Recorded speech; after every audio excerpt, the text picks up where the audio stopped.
Salut, c'est Trado. Voilà ma vidéo de mise à jour pour l'or. Bon, je pense qu'il n'y a pas photo. La tendance l'a emporté sur les supports.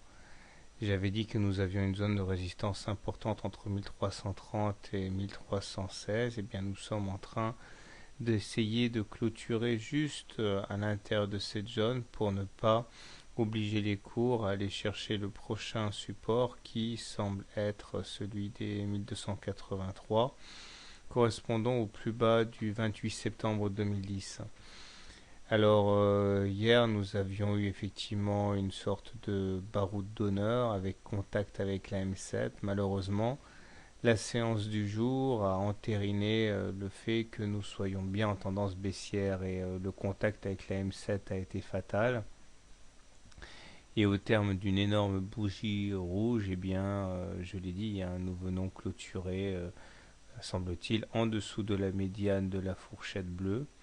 Et finalement, qui l'eût cru, sûrement pas moi, eh bien, à quelques encablures du canal marron que j'avais tracé par acquis de conscience, mais dont je ne pensais pas qu'il risquait d'être validé. Et pourtant, nous sommes quasiment à une dizaine de dollars près au contact du bas du canal marron. Pourtant, il était là, mais c'est vrai que j'y accordais pas beaucoup d'importance.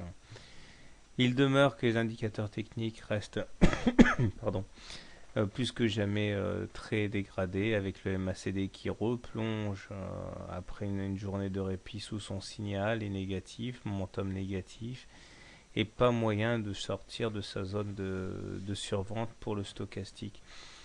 En plus, nous terminons clairement sous la Bollinger inférieure et dans des conditions qui sont un peu inquiétantes puisque nous avons bien la Bollinger supérieure et la Bollinger inférieure qui divergent. Autrement dit, tout est en place pour une autre séance en dessous de la Bollinger inférieure demain.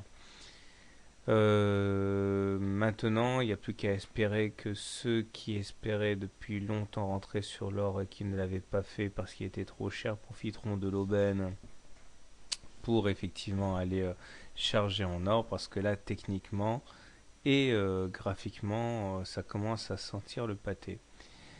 Alors je vais tout de suite enlever ces supports qui ne servent plus à grand chose. Voilà. Que penser du trade de demain? Alors, si vous êtes haussier sur l'or, soit vous pensez que à peu de choses près, les 1317 là d'aujourd'hui vont tenir et vous acheter sur un niveau actuel pour espérer un contact avec la M7 et puis finalement aller chercher la M20, soit vous attendez qu'on aille toucher le bas du canal marron pour essayer de bâtir sur quelque chose d'un peu plus tangible. Maintenant, si vous voulez vendre à découvert l'or, eh bien, idéalement, il s'agirait de shorter au contact au plus proche de la M7, hein, et pour objectif un retour donc sur la Bollinger inférieure. Sinon, il y a une deuxième solution qui consiste à acheter le contact avec la Bollinger inférieure en espérant donc qu'on aille clôturer une fois de plus en dehors, c'est-à-dire en dessous de la Bollinger inférieure. Voilà. Donc mon opinion n'a pas changé depuis maintenant pas mal de jours, hein, étant donné que nous sommes sous une M20 baissière, il n'y a pas photo, la tendance est baissière. Bonne soirée, bon trade et à demain.